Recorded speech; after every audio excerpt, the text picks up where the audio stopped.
किसान भाइयों नमस्कार। किसान सर्किल चैनल में आपका हार्दिक स्वागत, वंदन। किसान भाइयों, आज हम चर्चा करेंगे कि हमारे किसान भाई अपने जो भी फसल बोने जा रहे हैं उससे अच्छा उत्पादन कैसे ले सकते हैं।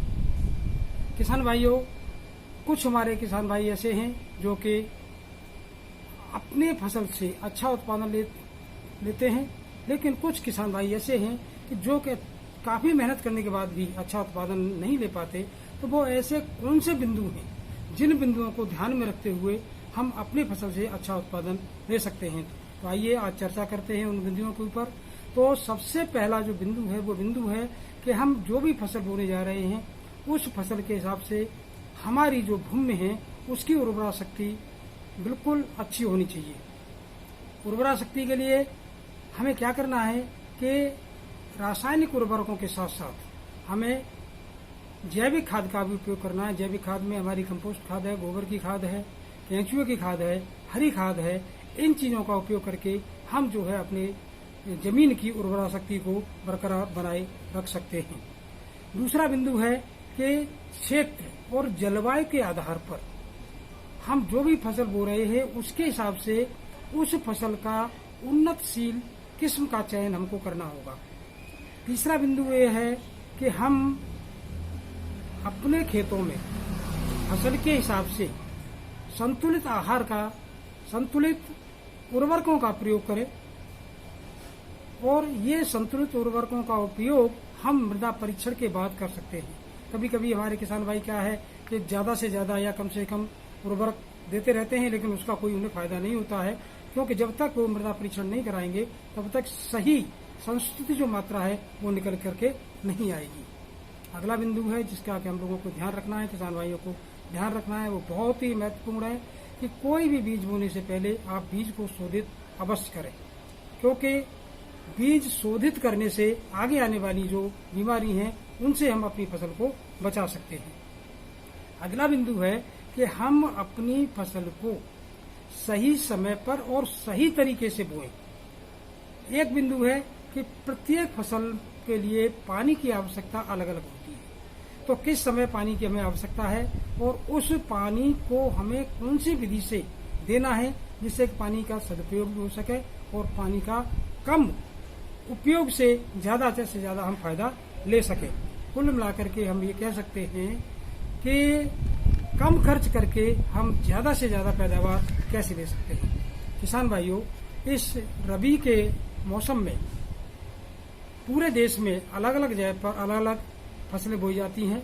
जैसे दलहन है, खाद्यान्न है। खाद्यान्न में ज्यादातर इस रबी में गेहूं और जौ की खेती की जाती है।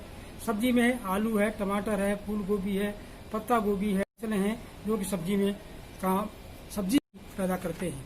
तो किसान भाइयों, आज हम आपसे चर्चा करेंगे केवल आलू की खेती के बारे में। जैसा कि हम सभी लोग जानते हैं, आलू को सब्जियों का राजा कहा जाता है, क्योंकि ऐसा कोई भी परिवार नहीं है या ऐसा कोई भी मौसम में नहीं है जिस मौसम में आलू का उपयोग घरों में न होता हो। और केवल आलू का उपयोग सब्जी के रूप में ही नहीं, इसके अन्य उत्पाद हैं उनके रूप में भी आलू का उपयोग बहुत ही मात्रा में किया जाता है। हमारे देश में जो आलू की खेती है वो लगभग 2134,000 हेक्टेयर में की जाती है, जिसका अगर हम औसतन उत्पादन देखें तो 200 से लेकर के 300 कुंटल प्रति हेक्टेयर के हिसाब से होता है।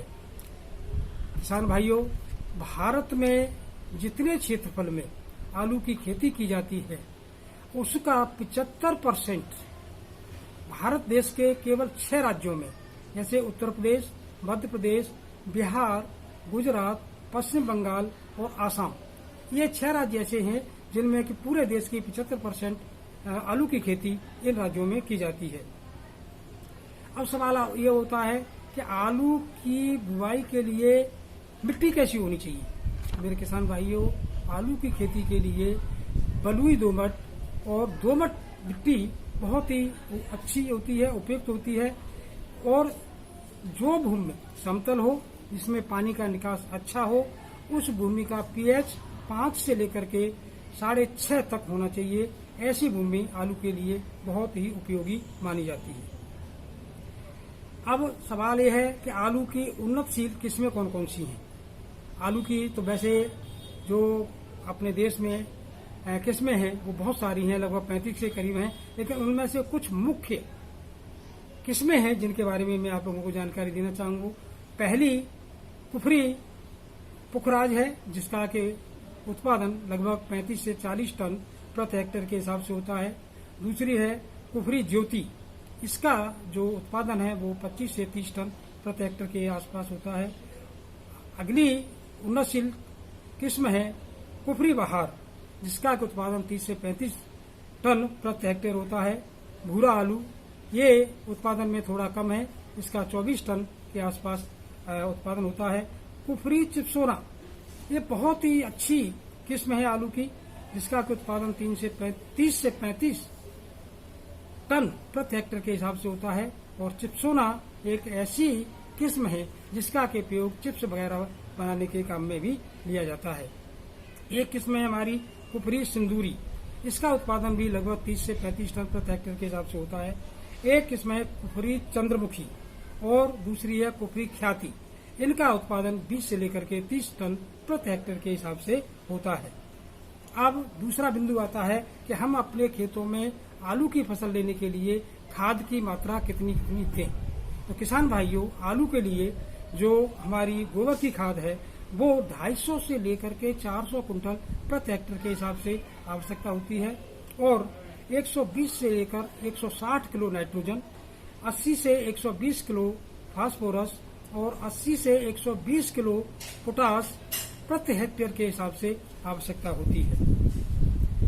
अगर हम किसान भाइयों अच्छी फसल लेने के लिए कुछ और प्रोडक्ट हैं, जैसे कि ये है एक एग्री 82, अगर 400 ml, ये एक एग्री ह्यूमिक ग्रेन्यूल है, इस ग्रेन्यूल के साथ 12.5 किलो ग्रेन्यूल और 400 ml एग्री 82 को मिलाकर के हम जो भी मात्रा खाद की मात्रा, ये आपकी नाइट्रोजन, फास्फोरस और पोटास, नाइट्रोजन की आधी मात्रा देते हैं, लेकिन फास्फोरस और पोटास की मात्रा को हम 15 से लेकर के 20% तक कम करके इन उत्पादों का उपयोग करके अपनी जमीन को अच्छा बना सकते हैं और अच्छी पैदावार हम ले सकते हैं। किसान भाइयों, सवाल पैदा होता है अब बीज की मात्रा का।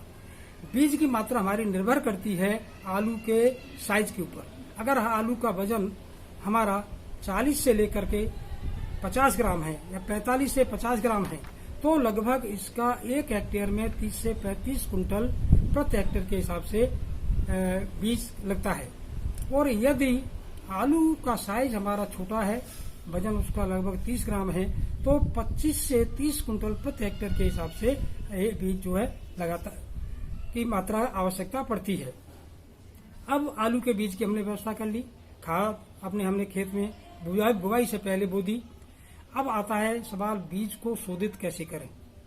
बीज को शोधित करने के लिए एक ये एग्री ह्यूमिक और एग्री प्रोटेक्ट, ये 2 प्रोडक्ट ऐसे हैं कि जिनके द्वारा हम अगर बीज को शोधित करते हैं, साथ में ट्राइकोडर्मा को भी मिला सकते हैं।